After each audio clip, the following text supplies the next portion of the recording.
Good afternoon. It's still a minute ahead of our schedule, but I think we can slowly get started. My name is Christoph Heinrich. I'm Executive Director of the Ecologic Institute in Berlin, and I feel very honored to be your convener this afternoon. We are still not entirely complete, but this didn't stop me from getting started, because we're having only 1 hour and some little few minutes. If you see Niels Anger somewhere around, then please encourage him to come up. Otherwise, we will manage. Yeah. So we are dealing with a great question. How can energy reforms improve European competitiveness? ... And I really would like to add, and improve European security, and improve European energy sovereignty, and improve European capability to invest in its own capacities and innovation, instead of importing so much fossil fuels from somewhere else. So that is the topic with my little interpretation. And I'm now proud and happy to introduce you to, and Niels Anger would have been the first one, only for alphabetical reasons, and maybe because he's the majority of male participants. But we're waiting a little bit and going directly, also for only alphabetical reasons, to Ingrid Reumert.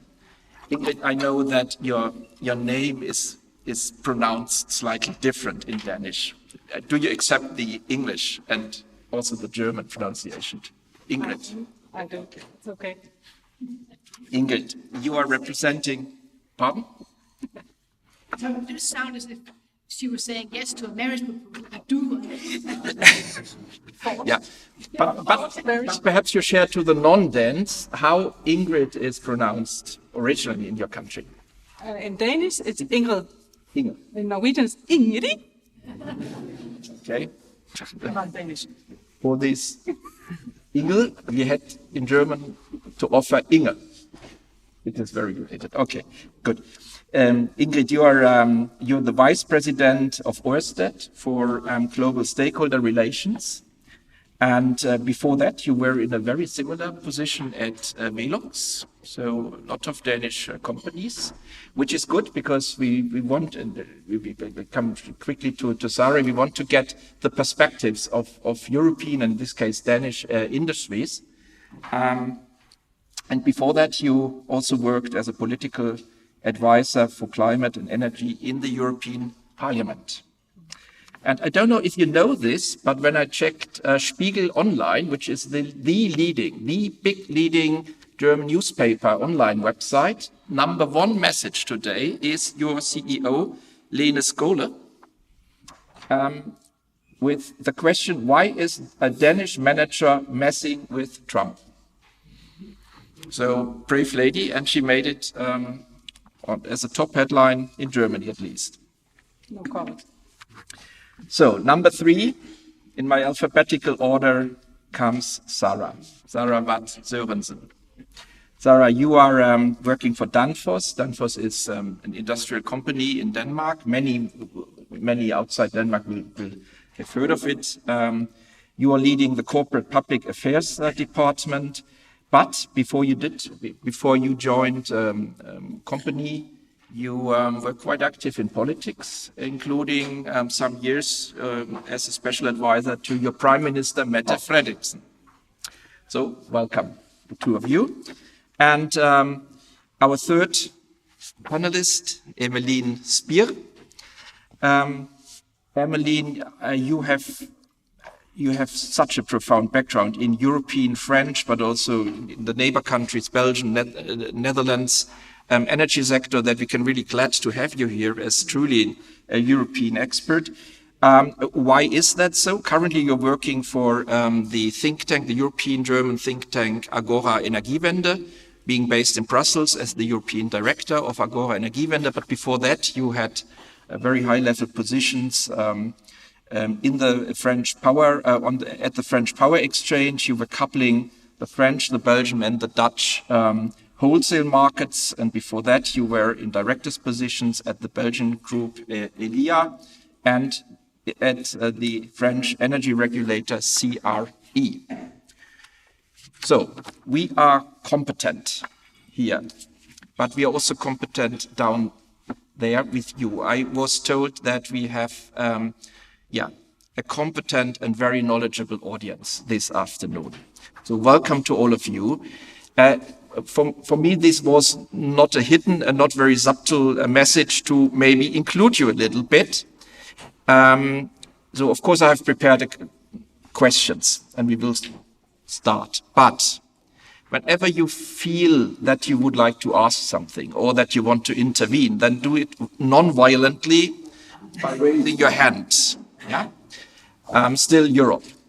But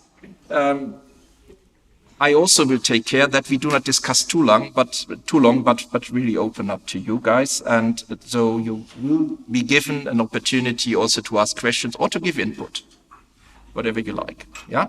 The question is interesting enough, to say the least.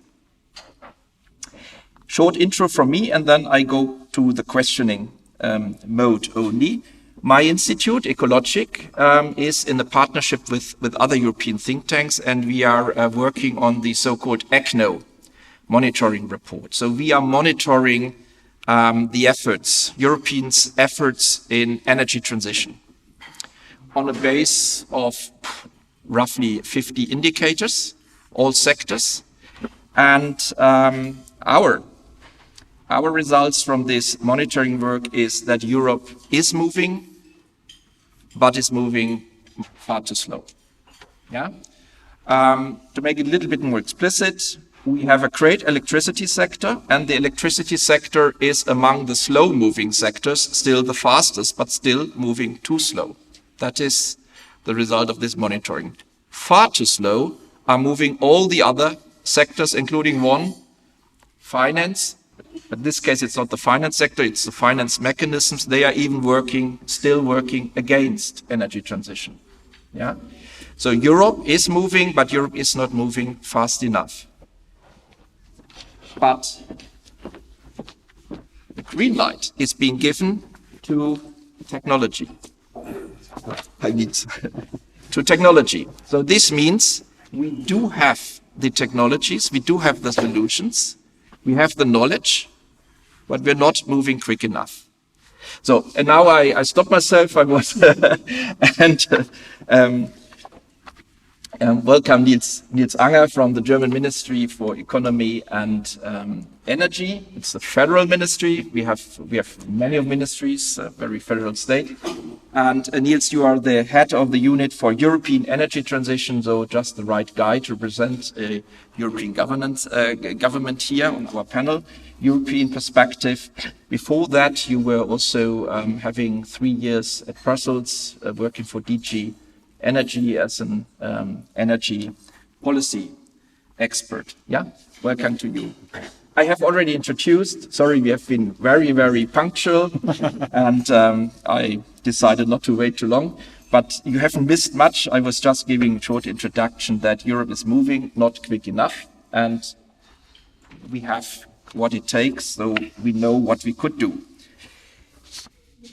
Agora Energiewende is a think tank. You're not vested in interest. So I think my first question would go to you. Europe is not moving fast enough, but we have the knowledge. The energy sector, however, is not the worst of all sectors. Why is that so? So what is your interpretation of our state of energy transition in Europe? Okay, thank you very much. Happy to be here. Good afternoon, everyone. So you mentioned that electricity is still moving too slow, but I think there are a couple of nice figures to put forward still in terms of the electricity sector, right? 75% of Europe's electricity is today decarbonized. If you add the 50% renewable plus 25% nuclear, so that's 3/4 already of our electricity that is decarbonized. It's probably not moving fast enough in the sense then, of course, that electricity needs to flow to the end consumer, and the value of having, so the price value, basically, of having this cheap electricity also needs to reach the consumer. And that's where I guess we have progress to make. And probably indeed the last 25% are going to be a bit tougher because we're entering into bottlenecks on the grid side, on the flexibility side, and I'm sure we can develop that further going forward. But where, of course, we are at risk of lagging behind and we need to do much more is the end-use sectors. So industry has reduced emissions. Basically, ETS1 sectors have reduced emissions to some extent, but needs to do more. And we have transport and we have mobility where we need to do the bulk of the work to the 2030 targets, where we really need a step change to the 2030 targets, not to talk about even 2040 and beyond. And the key word here, which I want to dwell upon a bit, is electrification. It's not the only solution, of course, and there will be other ones, but electrification is really the key strategy for decarbonization, long-term competitiveness, and security as well. I don't need to paint the picture. 3 or 4 times more efficient an electric vehicle is compared to combustion engine. 3 or 4 times more efficient is a heat pump compared to a gas boiler. So there are physical reasons. There are economic reasons. You often hear that electric solutions are more expensive. It's not true. The upfront cost is still most of the time more expensive, but the life cycle costs, depending on your assumptions on commodities and so on, but is better than for fossil fuel-based solutions. And then, of course, obvious geopolitical reasons why we should cut those fossil fuel dependencies. So it's really, for me, where we need to make progress. For this, more than for any other thing, as you said, the technologies are here. And I'll take the example of industry. We often talk, when we talk about decarbonizing industry, we often think of the hard-to-abate sectors, right? Steel, cement. There's also the easy-to-abate. So we did this study last year on electrification of industrial heat. It turns out, so industry is grossly 20% of emissions in the EU. 3/4 of that comes from heat, comes from burning fossil fuels to produce industrial heat. And what we've seen when looking at the technologies and the sectors and how to map them is that actually 60% of that can be decarbonized with, largely available technologies, boilers, heat pumps, electric arc furnaces. You can do that already now today. And in 10 years, with the technologies that are going to be mature in 10 years, 90% of that heat can be decarbonized. Still, it's not happening, and can come back to why. So it needs policies to change, because it's often a change of processes, right? For it's not just replacing one fuel by another in a boiler. It's more complicated than that. And there's the upfront cost, and the grid needs to be there. But there's a lot of potential here that is probably not so difficult to nudge. And still, we're stuck with 22-23% of electricity in final demand in the EU for decades now, which is, so I think this is really, the next border that we need to move. Wonderful. We come back to that a bit later, yeah? Needs, Germany, big member state, big energy demand. It's Germany, who used to be 20 years ago one of the forerunners of energy transition. Is Germany still on track? Well, thank you, first of all, for having me. A pleasure to be here discussing with you the future of energy post-2030. So, yes, I think Germany is on track, and you see that in particular when you look at the share of renewables in electricity. We came a long way, as you say, 20 years ago with very high support rates for PV, in particular 40 cents per kilowatt hour, I remember. Going down now to 4 to 5 cents. For wind onshore, we have support costs of less than 1 cent per kilowatt hour. And for offshore wind, we even had negative bids, which have been coming in. So I think a very strong way towards more efficiency in public support for the energy transition, and also more market-based deployment of renewables. Now reaching a share of almost 60% in electricity consumption is quite an achievement, I think. Still, you're right to say what is the way forward? How do we continue? And I think a previous speaker has said the second half of bringing up renewables to the market is much harder than the first half, because you need the system services to align. You need storage, you need flexibility, you need grid, in particular grid expansion, to catch up. And this is something that we've seen also in Germany as a challenge, particular grid deployment, not only interconnectors, but also internal reinforcement of the grid, and build out of the grid has been slower than the build of renewables. And the question is, how can we align the two, synchronize better without losing the pace of renewables?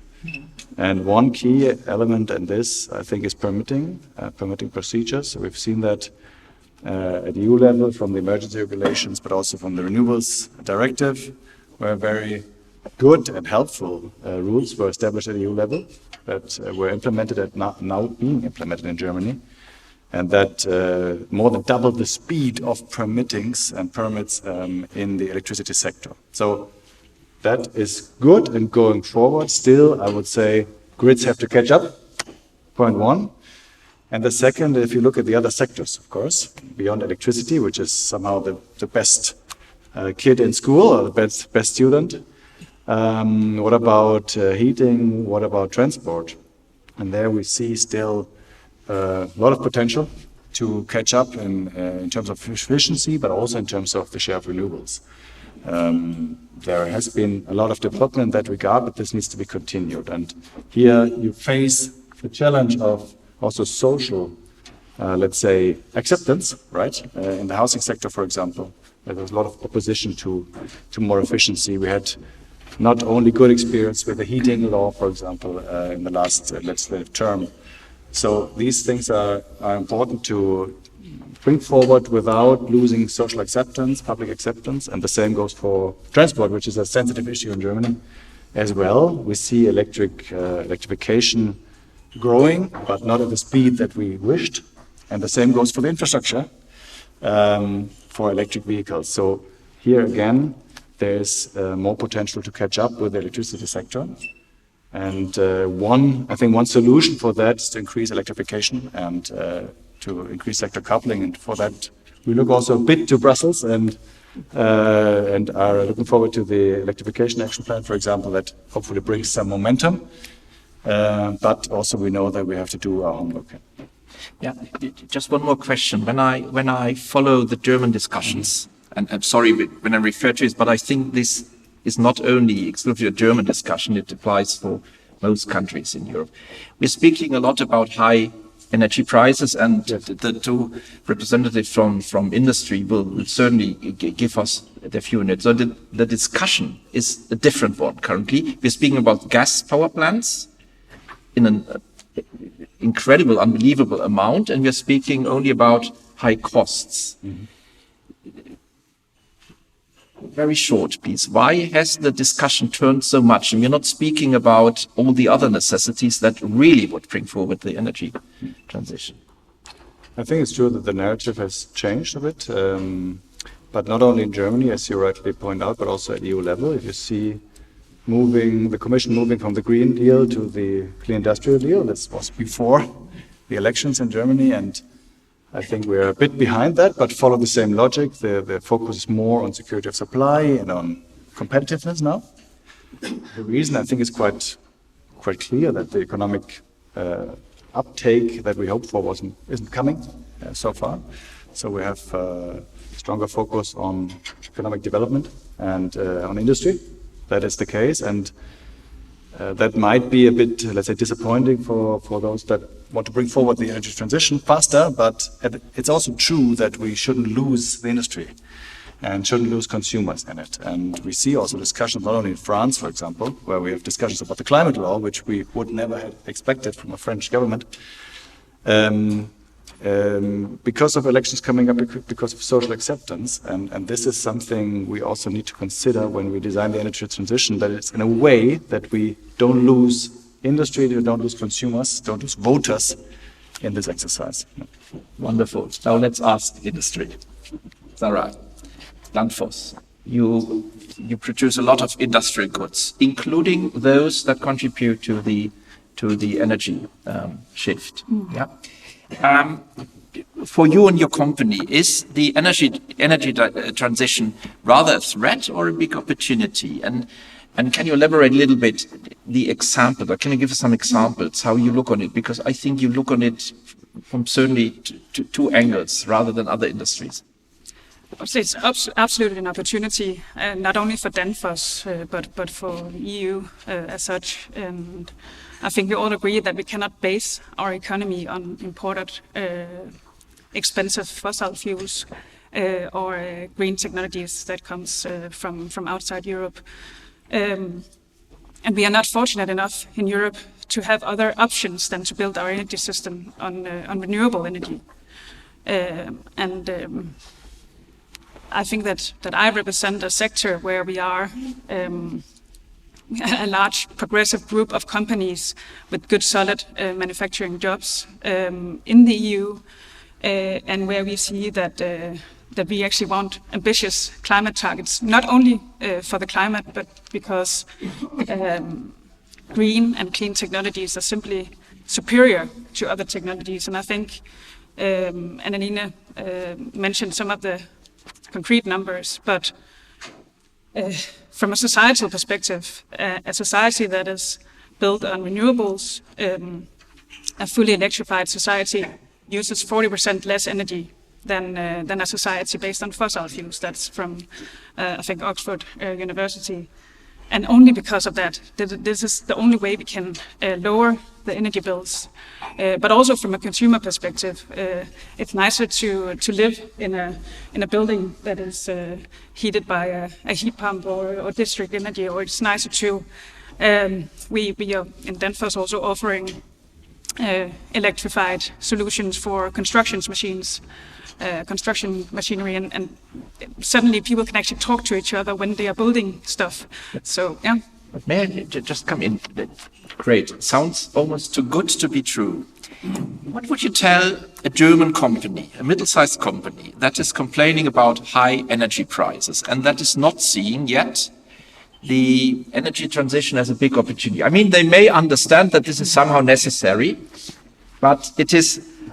So sorry. It's nice of this. Yeah, turning the back to you. Actually, I thought this was more inclusive, but you're right, it was less inclusive. So I'm sorry for that. And good that you moved. So what would you explain the manager of a company in Europe, middle-sized company, complaining about high energy prices, somehow understanding, yeah, but on the other side, it's all difficult and the customers don't want to pay high prices, etc. But they're not paying higher prices in the longer run, and that is my point. And I think I do understand also in parts of the industry that there has been hesitation, because you have had a very volatile energy prices, and you have had very volatile regulatory environment. I know, for instance, in Germany, you had the heat pump, the funding for the heat pumps, and then lots of stop-and-go policies. So from a business perspective, I do actually understand that you haven't seen these, because there are some upfront investments to be made, for instance, in transitioning to heat pumps in industry. There's also upfront investments to be made in transport, especially in heavy duty transport area, where you need to have some investments to be made. But the payback times are very, very short. So I think it's more a problem around how we make a policy design that increase predictability and tell these people that this is the way we are going, and then they will put the money in the right places. Yeah. Ingrid, I think you can certainly subscribe, since Ørsted is such a big supplier of renewable energy solutions, from be it wind energy or solar, or I don't know what else, but I know you're very, very invested, even in the US, which has become a difficult market, of course. Yeah. So it would be less of a surprise, but perhaps you can tell us or share with us a little bit your experience from discussions within industry. Yeah, I mean, you're not only speaking to renewable energy industries, you're speaking to all of them. You're in chambers, you're in companies, etc. So what is really hindering us, and what would be your plea? So what would be your statement? You heard already, yes, for the short term, renewable energies might be more expensive, but in the long term, they pay back and they become very, very affordable.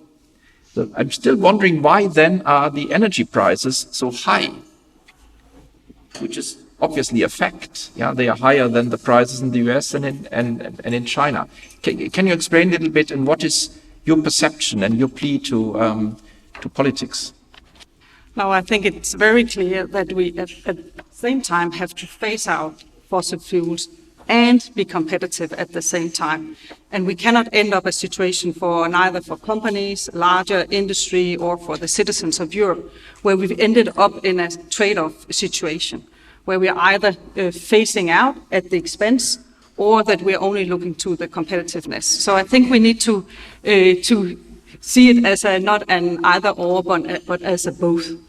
It is the case actually already today that renewable technology is cheaper than the fossil alternative. And in addition to that, you can avoid, of course, price shocks like what we had in 2022. And then, of course, I think the energy security dimension is one which is relevant for all of us in Europe, regardless whether you are a company or a citizen of Europe. But the question is that the acceleration, and we've already spoken a bit about the electrification rate in Europe, the electrification rate in Europe has stagnated and has been the same over the last decade or so. So what we're actually seeing is maybe an addition of renewable energy, taking up additional energy, but we're not seeing a true and real transition where our hard-to-abate sectors, or maybe even easy-to-abate sectors, which I like that concept, is transitioning to the degree that we need. And then we are into this hen and the egg challenge that I think we've also been discussing in Europe for many years. What has to move first? Is it the supply that has to move first, or is it the demand that has to move first? And which role does government have to play in that? And I think the very clear answer is that we cannot wait on one side to move first. We have to move together. And there, some of you might have noticed that on the 4th of September, under the Danish EU presidency, the European Commission launched one of first tripartite agreements. This one was on offshore wind. And the idea here is exactly as the word says, tripartite, is to link supply and demand, and then have the governments as a kind of enabler in between to try to get out of this deadlock between supply and demand, which hasn't moved us forward quickly enough in Europe over the past many years. So I think the solution is to get more renewables into our energy system. We already spoke about grids, maybe we can get back to that, more interconnectors, and with that you will have over time, of course, less hours of the day where it is the gas price that sets the price, and you will be able to bring costs down. But it's not a quick fix. There's several elements that we have to work with at the same time. Yeah, please, Emily. No, I wanted to come in if that's okay. Absolutely, yeah. Energy is still so expensive. I think this deserves to be qualified just a bit. Yeah. So for gas and electricity, it's not the same. So gas prices are indeed a multiple of what you see in the US or elsewhere. And how could it be otherwise? You know, we don't have it here. We need to bring it back. So it will probably always be more expensive. For the power sector, the picture is a bit different. I mean, you have first different levels of electricity prices across the EU. You have tremendous differences across US. I mean, it's the usual comparison, right, with the US. Across US states, you have also multiples between the cheapest and the most expensive power prices across the US. And then the difference is not as high as with gas. I mean, you hear it from steel producers, right? The business case for electric arc furnaces is relatively, stands in the EU.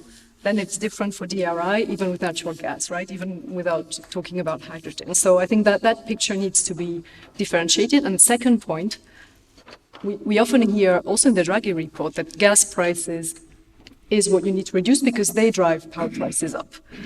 But it's very different. When gas prices go high, Europe is getting poorer. When electricity prices go high because of gas prices, the benefits are still made here because electricity is produced here. So you have ways, and it's complicated, but you have ways of decoupling, of redistributing from one to another. Just wanted to react there. Thank you very much for that input. I think that was super helpful to get this clarified, and we will elaborate on this now a lot. But you mentioned already the grid. Yes. So there are a couple of things that still stand in the way of a proper energy transition. The grid is only one of them, but important one. Ingrid, this crazy grid needs to be doubled. That's what I learned when I prepared myself. It needs to be doubled. I mean, are we crazy? And who is doubling, who is not doubling? Where is it moving, where isn't it moving? So what hell of a work needs to be done? Please explain. In Germany, I would wonder a little bit how Germany is doing, because we know this north-south issue. Yeah. A lot of work has to be done. I've seen that the Commission has put forward, as part of the MFF proposal, a larger amount to exactly Connecting Europe, the Connecting Europe facility, which has also been a very small percentage so far. I think it's been 0.5%, and I think it's coming up to 2.4, something along those lines. So I think there is from Brussels already also an understanding of that it is not only a national member state issue, that the European Union also has to weigh in and make that part of the next MFF 7-year budget plan. So there's clearly a question of funds, and then, of course, the collaboration across. And then, of course, we've had a challenge, I think, also for many years of when do you actually invest in the grid? Do you do that once you have the supply and then you invest, or do you do anticipatory investment where you actually invest it up front in the expectation of a certain supply? And that's a little bit, again, another hen and the egg challenge that I think we have found ourselves in. And of course, we need to, in our opinion, of course, to invest in the grid before we need it. But in order to be able to do that, you need to have, of course, clarity of both the build out of renewables, also, of course, of what kind of the flexibility that you need to build in, demand response, etc. I'm sure Sarah can also speak to. And what are the demand sectors that will come and where will it transition? So it all leads to a more cross member state common planning and starting, of course, with the recognition of the problem, but I believe that is recognized. Thank you. Sarah, you want to well, it was just the point on flexibility, because I agree we need also a much broader definition of anticipatory investments, because there are so many new needs coming up. Data centers is a good example of an entity that will swallow basically the electricity we have in Europe if we don't think about this very carefully. But I think what is lacking sometimes in the discussion is that we need somehow to utilize the fact that Europe is so far behind on electrification. So we need to skip some steps. And one of the steps that we can skip, and where I don't see enough political focus, is exactly on flexibility, because you actually have technologies that can shape the peak. We use renewables comes in peaks, and we use it in peaks. And those are not aligned. So we somehow need to shift our demand, and we have so many technologies available, but they are not deployed right now. And one of the things that I really think we need a much more political focus on, and much more curiosity on the technologies available, are on data centers. I mean, some of the data centers that are built now, they consume something like equal to 2 million households. Some of them in the near future will be 4 million households.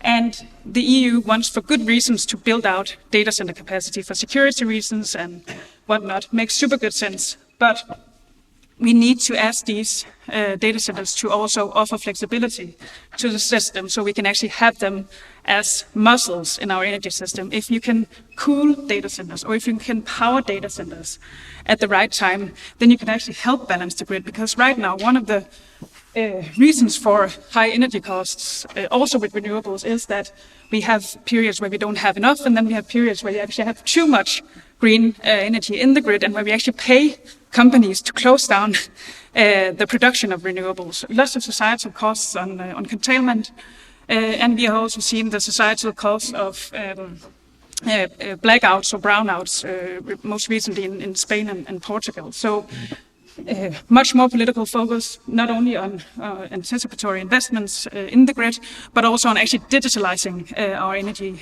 use. Thank you. So there was one hand raised, please. Am I here? Yes. Yes. Yeah. I'm Anna Borghi, and I'm from the transmission system operator for electricity transmission. The microphone is coming. I feel obliged to jump in the discussion because I'm Anna Borghi, and I lead the European Affairs team from Transnet BW, one of the electricity transmission system operators in Germany. So we are responsible for planning, building, operating the grid. So very interesting discussion. And looking to the question of the policy session, so about energy reforms. And I have to say, as a grid operator, the whole energy system changed in a way that it changed completely the way we have to plan, we have to operate, no? And what politicians sometimes forget is that we don't follow only the market and the EU regulations or national regulations, we also have to follow physics law in the grids. And from the challenges we faced in the past years, I think the biggest ones were permitting and acceptance. And now we face the biggest challenge of financing the grids, apart from other ones of the changing landscape. And when I think it was nice to hear in all of the policy sessions, I think every speaker talked about grids. And I guess 5 years ago, it would not be like that. So grids are now in awareness, which is great. But also we have to have patience because, of course, we don't want to be the bottleneck of the energy transition, but we have to have patience because process of planning and building a power line takes much longer than renewable sites. And when we look to the European scene now, the reforms are very deep. So I like to ask you, what do you think? Do we need deep energy reforms in your view, or we just need to adjust some things and be patient? Are we not asking too much, too fast? That's a bit my question to everyone. To whom would you like to address the question? I'm happy to hear the views. Okay, then I suggest that Niels, because it was Niels' turn anyway, that you try. We do it together. That you try and answer, yeah. Okay, And, so, yeah, maybe as a starting point, first of all, I would agree very much on the flexibility points that you mentioned.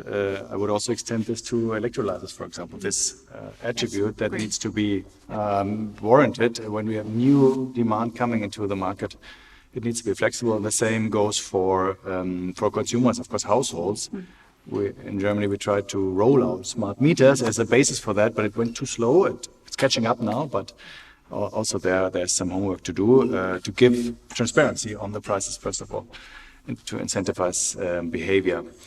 Then on the grids, first of all, I would agree that to bring down prices, it's probably not sufficient to build our renewables, but also to interconnect markets. That's decisive because as we see very different prices across Europe, that is one of the problems. And how can we solve that?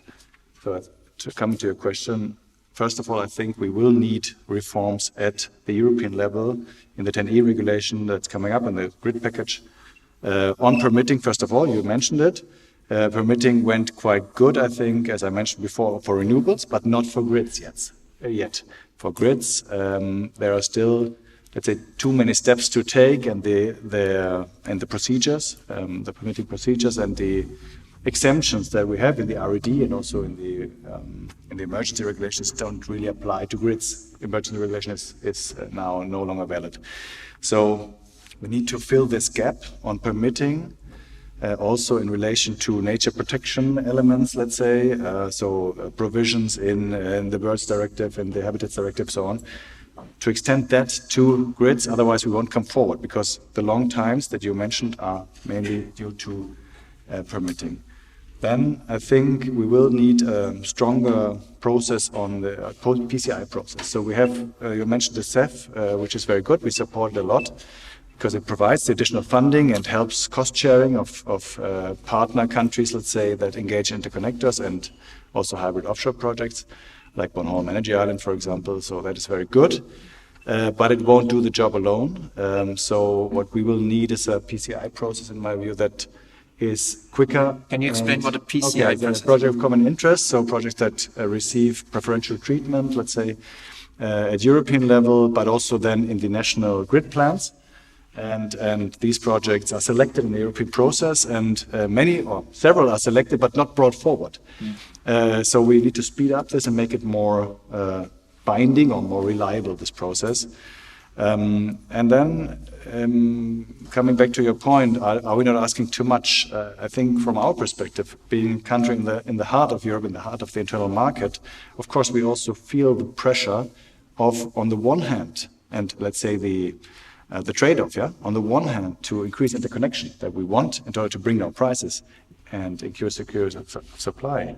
At the same time, this puts on pressure to the internal grid and to reinforce the internal grid. So there's some tendency to maybe not engage in every interconnector, because you know there will be a second bill to build out the grid in order not to have redispatch costs that are unbearable for consumers. So there's some trade-off, and we need to take care of that. So we have to think it together, let's say, the interconnection and the internal grids. And this is the main thing. I don't think we ask too much, but we have to think it all at once. And maybe going one step further, we also need to think electricity and hydrogen infrastructure together, not to make the same mistake as we did maybe in the last 20 years, that we built that separately, planned that separately, it didn't work. And that the new TYNDP, I hope, and the new 10E regulation will bring us in that direction as well. Thank you. Emeline. Yes. Before we then, please, just one question to Emeline, and then I will open the discussion anyway. If you had to summarize somehow 3 strategies that really would help to accelerate energy transition in an affordable way,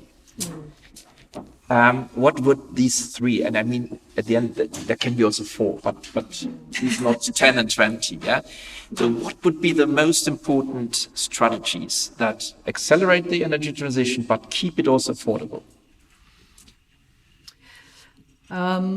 So power prices, indeed, crux of the matter, right? Because electricity will be the blood of the future economy, AI, data centers, many things. So how do we get the power prices to be as affordable as possible? Of course, we all know, right, that on a power invoice you have the energy cost, the grid cost, and then the taxes. So the one thing that I would single out as maybe not the most fundamental, but the quicker, is really to rebalance taxes from gas to electricity. And here I'm a bit worried, I don't know, but I have a concern, which is, I don't know if it's good news or bad news, but we are going to enter a phase where gas prices are going to go down a bit, because there is structurally, there's a lot of capacity coming online on the world market, and demand is declining. So gas prices are going, between now and 2030 to decline a bit. Is that good news or bad news? I mean, it could be good news for industries running on gas prices, but we shouldn't lose sight of the fact that what matters is the ratio between electricity and gas prices if we want energy prices to be affordable in the long run. So my answer number 1 would be use that window of opportunity to rebalance the power to gas price ratio. And that's, for example, we heard Chris Bolesta about ETS2 this morning, describing how difficult it is, especially for Poland, to introduce it.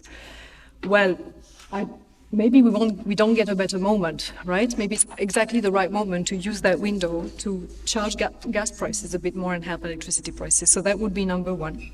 Number 2, and that was going to be also part of an answer to your point, which I totally sympathize with. I was myself head of grid planning at a TSO for a couple of years. So I know how difficult it is. You need to plan now for 2040. There's no NECPs, of course, let alone a target. So yeah, okay. But so I think planning, because a large part, so what we have to do to get the right energy system is a huge amount of investments. And investments come with a very high chunk, a high share of that is capital cost. In order to reduce capital cost, you need to give visibility, predictability, and so you need to plan across production of electricity, consumption, meaning electrification cannot be just a variable that you forecast, that you observe. It needs to be driven politically as well, and the grid. And we need to plan those across the whole chain and monitor very closely, also to avoid chicken and eggs issue where one is there but not the other, and so renewables are stalling because the demand is not there and investors do not trust the business case of some offshore wind parks, or TSO say, hey, wait, I'm going to have stranded assets, or grid charges are going to increase too much if I invest now. So this is, for me, really the crux of the matter. Planning to reduce cost of capital and also scarcity premiums that you get in supply chains, because we talked about permitting, but another bottleneck now increasingly for TSOs is the supply chain, right? Is getting the equipment. And then my third strategy would be, it's the famous question of decoupling power prices from gas prices, which I don't like when it's about, changing the marginal pricing rule. I think we're beyond that. Everyone recognizes we shouldn't touch that. But we need to complement it because we need to bring the value of the cheap power that we put in to the consumer. And there are various ways of doing that. Flexibility, doubling down on flexibility, demand-side response is clearly a way. And I believe here there is also room for de-risking. Planning and de-risking, by the way, de-risking the investments we need so that they move forward, whether in electrification, in flexibility, in solar panels. And then, I don't know, and then making the most of the system we have. And I'm sorry, I can't resist because I have Transnet and the German government here, but this bidding zone question, for Germany in particular. When I worked at the TSO, I thought, I looked at this for many years and I thought, okay, academically perfect, political feasibility, quite low. I'm starting to change my mind with the work that my German colleagues have done at Agora for Germany. It's actually a price reduction tool. We have done this exercise of splitting Germany into 22 hubs, and we get a price reduction in 18 of the 22, and it's actually on average €6. That was based on historic data of 2023. And, I know that the consumers in the Transnet control area are typically not fond of that, but you also generate then savings on redispatching costs, and you generate congestion revenues inside Germany that could be used to compensate the losers of this reform. So honestly, also from a systems operations point of view, I think this is something that would really need to be looked at going forward.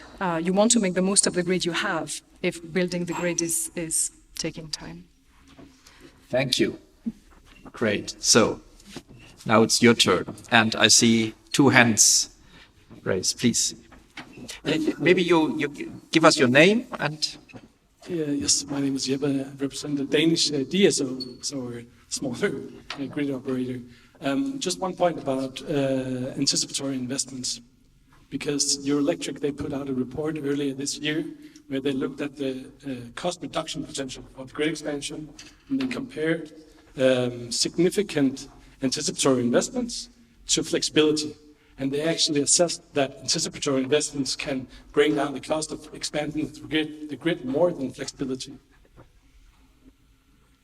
Does that make sense? Yep.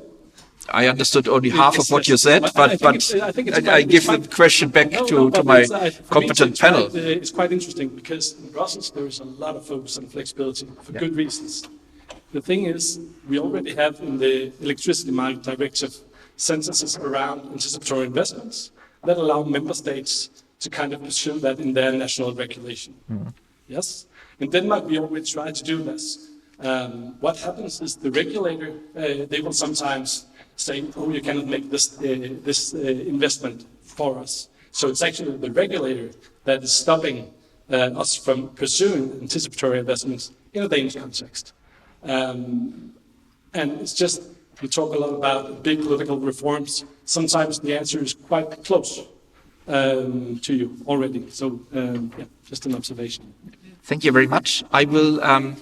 I saw your hand, and I keep it in mind. Yeah, I keep it in mind. But perhaps a quick reflection, because I had two questions prepared anyway to Ingrid and Sarah, to share with us a little bit insights on the Danish energy strategy and politics. And perhaps this is a good momentum to give this question to who would like to take it up immediately. Who is the spontaneous?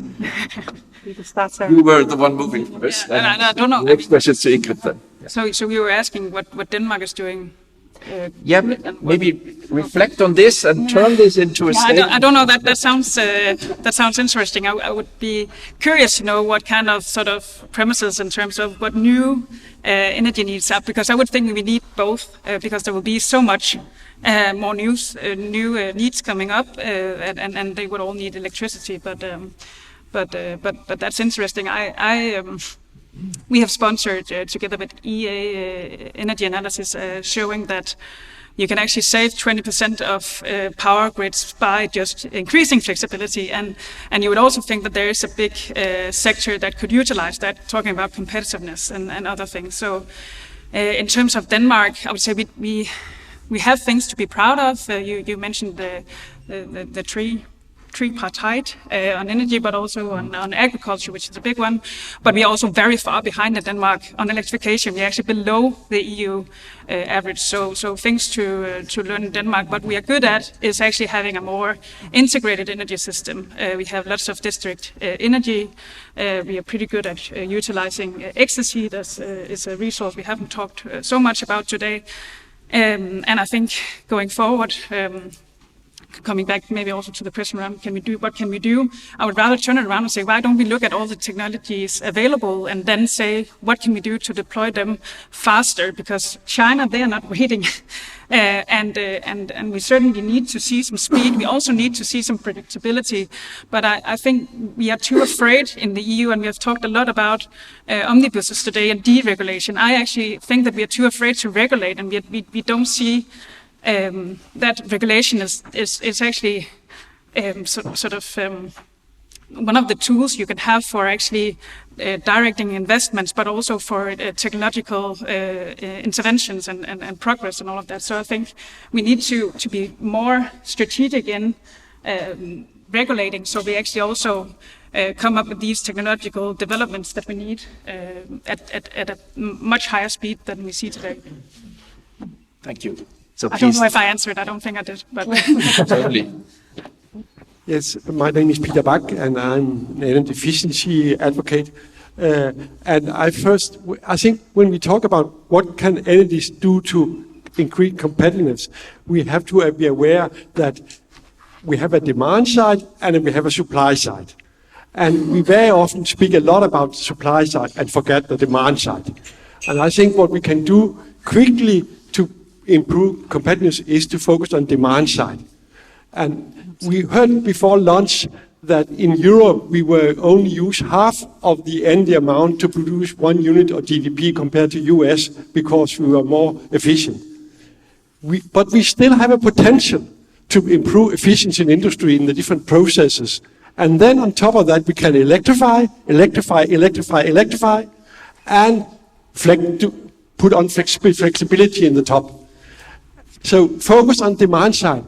Then, of course, Ingrid should deliver the electricity we need for that. But without focus on demand side, we will not succeed. No. Yeah. Ingrid, you will answer this. And allow me just one little exercise. I planned this exercise for the beginning of my introduction, then I skipped it, but now it would be a good time. Just short, some stretching. So, hands up those who already receive renewable energy, renewable electricity, green electricity, hands up. It's easy, come on, green electricity, everyone. It's Denmark, so, and you are a competent, okay, great, thank you. Hands up those who own solar panels. Good, some less. Hands up those who own a heat pump. Okay. And hands up those who own an electric vehicle. Oh, this in Germany there would be much less. But so just thank you. I was just curious because I had no clue. I always had the imagination that Denmark is very, very advanced, and you're certainly better than my country. And you said demand side, and this was the demand side, right? So these were we, us. Ingrid, can we do more on the demand side? Peter and I, we worked together for a decade on my previous job. You're biased. I can give a very, very long speech about energy efficiency in buildings and in housing and industry, etc. Of course, we can do more on the demand side. And Sarah, she can speak to that with the low-hanging fruits and what is more challenging. I think the whole point is actually what you had, your point number 2, which was about planning, that we need to move forward together. And I agree that the regulation can do parts, but we also have the competitiveness challenge. So it depends on what kind of regulation and how do we do that in a manner where we're not hurting European competitiveness. Because that is, of course, the other challenge that we have to solve for. Within our industry, the offshore wind industry, 2030 was a very popular year because it was a climate year. So you will see a lot of European member states who have aligned their offshore wind build-out plans towards 2030, right? So kind of almost a hockey stick or a mountain moving up around 2030. And the challenge with that is, of course, that if you look at an industry like ours, offshore wind industry, it's a European-led industry, which covers a number of member states around Europe, or a large number of member states, north and south, east and west. And we need to deliver to that together. And of course, if everything needs to be built in a short span of time around 2030, that puts quite a pressure on the capacity and on the manufacturing facilities that we are trying, or that the supply chain is trying to build out in Europe. So I think here is an area where the European Union can really step forward and deliver what the European Union is supposed to do, is to facilitate exactly this cross-collaboration across national borders. Because we need to move into a place where we are not only planning within our own national borders, what we plan across member states. Either the entire EU or here for us around the North Sea, it makes good sense that we plan around the sea basin that we have, so we develop the offshore wind here in a collective manner. And the reason for that is that then we have much higher reason to believe that we will succeed, right? And that's what we need to get to. And we have ambitions and targets and policies, etc. But we need to succeed. And at the end, the proof is in the pudding. It is whether the grid is built out or whether we actually see those offshore wind farms standing out there, or whether we do tackle the energy efficiency challenge. And I think we are really lacking progress in EU, unfortunately. And we're not using our European muscle. Maybe we shouldn't always wait for the European Union. Maybe Germany and Denmark could, and others could convene themselves. Yeah, Niels, you raise your hand, and you can. We're doing it, and I couldn't agree more with what you just said, because it also relates to the question of the TSO before, that what needs to be done, what reforms need to be taken. I think what you just said, joint planning of TSOs, cross-border planning of the grid, this is necessary. It happens to a certain extent by consultations, but not by a, let's say, mandatory joint planning exercise. The anticipatory investments that were mentioned will require a needs assessment by ACER at the EU level in order to see what is necessary. And then it's not the solution to go back to your national home country and plan for yourself, but sit together cross borders and plan the grids. So I fully support that. And it's certainly even more true for offshore wind cooperation, as you just mentioned, the hybrid projects that are upcoming, promising hopefully to combine renewables deployment and grid. I mentioned Bornholm Energy Island, but there are many others hopefully coming up. We're having the North Sea Summit coming up on 26th of January that we will host in Germany, in Hamburg. And exactly these topics should be addressed there. How can we together as a region plan the grid. We have an OTC exercise going on by the TSOs, which is very good in the North Sea. The TSOs have together a grid study where they show what are clusters, what are promising clusters in North Sea that we could work on together. But then the second step is to not only plan together, but also finance together. We will not be able to support projects alone by Denmark and Germany, for example, if they have benefits beyond those two countries for the region or even for Europe. We need instruments like CEF, but also we need cost-sharing principles that go beyond the participating states and markets, so that also benefiting non-participating markets engage in cost-sharing. So we need to rethink that, and also the NRAs, I think, need to rethink a bit their national regulatory authorities, but they should also be cross-border national regulatory authorities, because in the end they will need to assess and give green light to projects that don't only benefit their country, but the region. And this is a new thinking that we hope also will be embedded in the grids package. And maybe a last thing in this regard, because it was said predictability is important, reliability, and we speak about post-2030. A key decisive condition, I think, from the regulatory side for all of this to happen, for demand side response, for efficiency, for renewables build-up, for grid planning, is of course that we have a new target for 2040 for renewables, right?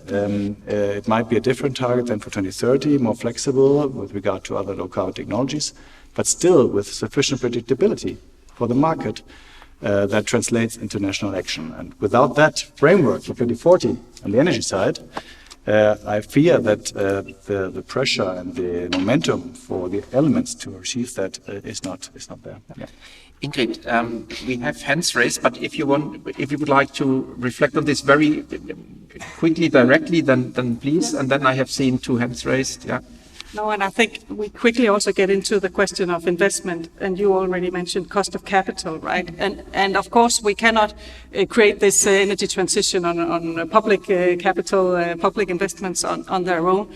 So private investors, they of course read the same uncertainty and lack of predictability as we are doing here in the panel. And we can see that, of course, very much within our sector, that we get questions around, is this even feasible? Are the member states going to build out with this capacity all at the same time around 2030? And when you don't have that predictability or that planning element in place, of course, capital sees that this is risky. So either they don't engage or the cost of capital is just higher. That's just how it works. So it has large ramifications and in the end impacts whether we actually do get those assets built out there or whether we're just, keep on talking. Thank you. So, please, the gentleman raised, and then lady, and yeah, good. 3 more, and then I have, for timing reasons, I have to close. But the 3 of you, Thank you. My name is Aaron from the Nordic Council of Ministers, and I just wanted to return to this discussion about the industrial flexible demand solutions like electrolyzers and cooling of data centers, for example, because I think on a theoretical level, these are fantastic solutions. But I wanted to maybe hear more from especially the private sector actors. Do you see the private sector kind of seeking these opportunities or pushing for them? Do you see incentives, necessary incentives for them? Because whilst they're very efficient and on a societal level resilient, on an individual firm level, it's very inefficient to build some industrial some industry that you're only using for a fraction of the amount of time and only at peak supply. So what kind of incentives or framework do you think we would need to see these solutions come to being? Thanks.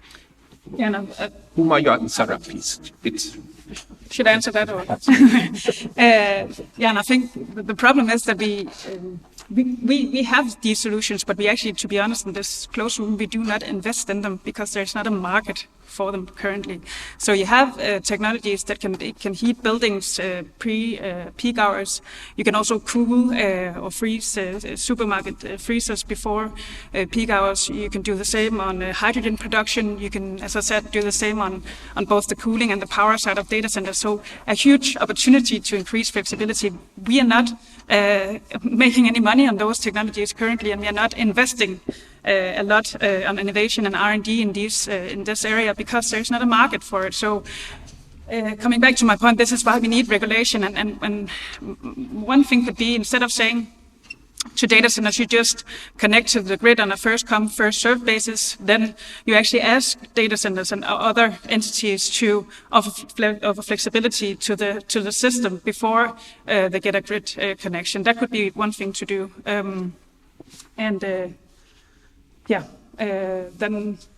it comes back to a little bit to you were really preaching for the choir on energy efficiency, of course, because I think it's about having this more holistic focus on the demand side of the system, not only thinking that we can build out renewables and then everything will just happen automatically. You need to regulate and incentivize in order for the industry, buildings, and the transport sector to actually have an uptake of these technologies.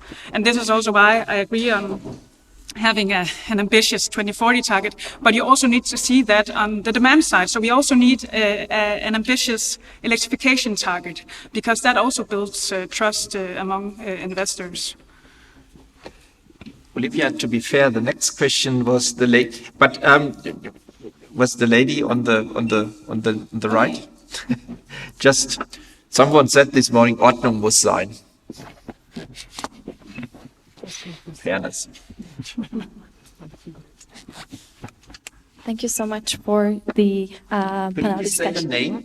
Yeah, I would like to. Thank you for the discussion. My name is Jeanette, and I'm representing the European Geosciences Union here. But I'm also a young energy ambassador from the European Commission, representing the DG Ener here. So I have different kind of roles at the same time. And my initial question would have been on raw materials, because that's something which is really feeding the European competitiveness and also the industry. But then we had an excellent discussion during the lunch with Anna and others. And something came up which I think we tend to forget about, and that's the social component of the competitiveness. And what we discussed is the lacking of value within the youngsters, the young generation, on the European or the bi-European kind of like agenda setting. Like, do we have still a value in European industry? And why is it happening that, for instance, youngsters in South America buy this kind of Chinese vehicles instead of European vehicles? So do we still have a value in buy European? So this was my question on the social component of the competitiveness, which I'm missing a little bit from the panel. Thank you so much. Okay, interesting question. Who could answer this question? Would you like to see a campaign by European rather than buying? Yeah, Ingrid. So your question is particularly the young generation, right? The understanding of what it means, you know, to invest in European industry, as I understand you. But I think it's more connected to this kind of strategic thinking, like boosting the European industry and competitiveness from the social aspect, to believe that people still invest in European vehicles, European mindset. Like, do we still have it? Or should we boost it as well, not just our industrial part? Because we are talking about grids, we are talking about industry, but we tend to forget this kind of European component, that if we don't buy, so if the demand is not there, especially in younger generations, have different kind of other opportunities from China, from the US, from elsewhere, then what will happen with the market if we are boosting only the market? I think for sure within, I can answer maybe to the energy space, for sure within the energy space, I think the community angle and the importance of being integrated in the communities where we operate is just of increasing importance. And it will also be with the increased deployment of renewables, because of course renewables are maybe more visible in the landscape, depending on what kind of renewables it is. So we are in several member states working with very closely with the communities. So it's not just this kind of absent energy provider, but that you actually work with sharing co-benefits. You have a way of engaging in dialogue with the community. You work with youth. You do apprenticeships and all that. And I think that will be increasingly important, because I think the high-level benefits you get from a cleaner energy system is, of course, security. There's something around prices. There's something about climate change. But that can be difficult maybe to read out in the everyday life. So you need to get closer to collaborating with the communities. That's from the energy space. Thank you. So please, and sorry for having been a bit rude, but... Thank you very much. Claire Tutenu from the French Association Entreprise for the Environment. I'm coming back to the network operations and renewable increase. We have talked a lot about the grids as a means to regulate the irregularity of renewables and of demand, but we have talked very little about storage. And storage of electricity. Storage is currently left to a private initiative or maybe some TSO's initiative, but it's not something which is much high in the radar of the European Commission. And should this change in order to improve the whole market? No, I thank you very much, because I had exactly a question on smart meter storage, etc. So what you call the flexibility on the demand side, I had it, was referred to. I skipped it, but you raised it, and thank you for that. Storage, smart meters, making imminent. I could share a few thoughts about storage. So I think that there's a first question. I used to say when I was a regulator in France and we were trying to develop storage on the islands, and that we prefer storage that can be operated system-wise rather than local storage that comes with, that is co-located with the renewables. I'm probably starting to change my mind about that, because we see that indeed grid is becoming and I'm not, it's not naming and shaming, it's just the reality, but grid is becoming the bottleneck. And so policies that either co-locate or incentivize contracts like PPAs. We talk a lot about PPAs, right? But the PPA market has collapsed recently for solar. Can you quickly explain what the PP? Oh, sorry, power purchase agreements. So basically, power purchase agreements. Yeah, bilateral contracts for the purchase of electricity. It's very difficult at the moment for this market, which is one way, often presented as one way to have stable prices in the long run. But the market for solar PPAs at the moment is collapsing because solar is so cheap on the market. So where you could add value is to sell solar and flexibility and storage, for example, at the same time, and this would increase, would be beneficial for both the consumer and the producer. So that's one thought. The second thought is, and I have no strong view on this, but there is, according to unbundling rules in the EU, storage is considered like production or retail. So the TSOs cannot enter into storage activities as soon as energy is involved. I don't know. Maybe that's something we need to reconsider in the future. I don't know. Maybe that would open for new opportunities. And then third thing, you said we leave storage to the market. Just like we see cannibalization for solar, meaning the more solar enters the system, the less value solar producers get because they all produce at the same time and prices are very low. You will have that type of cannibalization effect for storage as well, because the first battery on the market captures price differences, the second already captures a bit less value, and so on and so forth. So I guess we have to also think about how to de-risk the investments in storage that we need. Thank you. So, last question, and then we deserve a coffee break. the very last question will go to you. Please start thinking already, but also paying attention to his question. Dan Jørgensen is joining us after the coffee break at 15:45. I was asked to announce this. 15:45, please be here timely. Have a good coffee before. But I don't think he's in the room, so it is a virtual question to Dan Jørgensen, the commissioner. A 1 or 2 sentence request to him. Yeah, what would you advise him or request from him for an affordable energy transition? And now, please, your question. Thank you, Christoph. My name is Nikolai. I work with European Energy Policy in Concito, and thank you for the panelists to be here today. Thank you, Christoph, for nice moderation. I have maybe a more tough question than yours. This is to Niels. I want to pick up on what Emmeline said about the bidding zone split. Very concrete benefits for German consumers that are struggling with high energy prices. Niels, what are you thinking about that point, and what are you thinking about bidding zone review overall, maybe at a European level? Thank you. Well, thanks for this nice question in the end. So I think we have to separate a bit the academic discussion from the political discussion. I think the academic discussion is interesting. You set local incentives also to reduce generation capacity by different market price signals. I think on the European level, of course, this is another question as well. It could make sense to have, let's say, a European bidding zone plan that makes sense, is consistent across member states, of course.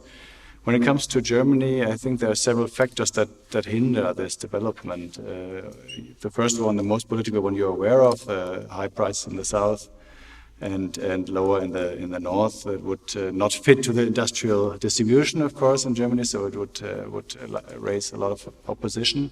But I think also there are some risks involved when it comes to grid deployment. So if you set very local price signals, then there might be less pressure on electricity grid deployment. Now we have generation from the north coming in very strongly. The south needs it. Demand is in the south, so you have strong pressure on the high voltage lines from north to south. This will be lower when the bidding zones would be split. And the second risk I see a bit is on offshore cooperation, for example. One big incentive, for example, for Danish-German cooperation is that prices are higher in Germany than on the Danish side. So we have a clear, somehow, business case that Denmark is the exporting nation and Germany is the importing nation. This could also swap somehow if we change this. So it's somehow a complex issue, I think. But as I said, distinguishing academics from politics is probably a good advice in this regard. Yeah. And just to be very clear, the new government has very, very strongly made clear that there won't be any change in this regard. Yeah. Thank you. We're coming to our end. Maybe you have had some time to think about your 1 sentence, I accept 2 sentences too, to Dan Jørgensen. Who would like to start? Is he online already? Yeah, he's online. He's listening. So he's taking notes and his staff is with us. Sarah, may I just... Ingrid, you raised the hand. That's courageous. So. No, I think it's about that the Commission should take the role. I think they're already taking the role of the common European interest and facilitate bringing member states together so we get to this coordination and planning. And for us, of course, it's very much around the offshore. So it's about the auctions, about construction, it's about the commissioning. And then continue what I would call regulatory innovation, which I think is what they have done with the tripartite agreements, because we need more of that. And another example is the hybrid project between Bornholm Energy Island between Denmark and Germany is also a regulatory innovation. And I think we need to think that way, and the Commission can be a facilitator of that. Thank you. Emmeline. So talking about demand, I would ask to really weigh in on electrification. Do we need an electrification target in the sense formal and binding? I don't know. Today there's a KPI in the Clean Industrial Deal. but weighing strongly on the electrification narrative, the political results, and the policies we need there. And I would give 2 examples. I think it would be really important that member states have indicators that they need to report on in their NECPs in terms of electrification, and also thinking of the competitiveness fund and how this will be spent. I think historically the EU has put money on, let's say, highly innovative, low TRL technologies. I think we would gain, if we rebalance this to also high TRL, easy to abate, ready technologies that need scale and speed to be deployed. Thank you. Niels, would you like to continue? Well, I think he's doing a very good job, I think, and it would be good to stick to the vision that he outlined, Dan Jørgensen, in the mission letter, meaning a new REST target for sure for 2040, but also bringing forward electrification, as you have said. Maybe this can also be combined, a REST target with some electrification target, and then also putting emphasis on cross-border planning and cooperation, as you just have said. I think it would be important to present an ambitious grid package now and to defend the Connecting Europe Facility proposal, which was bold. Stick to it, defend it, and don't let yourself be distracted by national interests. That's what I would say. Very good. I agree he's doing a good job, and it's not because I'm a social democrat. I actually think they are. So I would also say stick to what you have already communicated in the Clean Industrial Deal and have an ambitious electrification action plan. And if I should focus on 2 things, then I would say we need to cut subsidies for fossil fuels, and we need to see lower taxes and levies on electricity.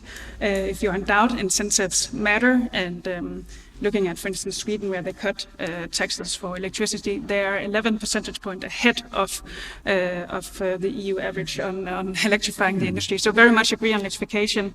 I also think we need a target to build trust. And then, not as a big surprise, I would say, be curious about available technologies and follow them, and that especially comes to flexibility, which is developing quite fast right now.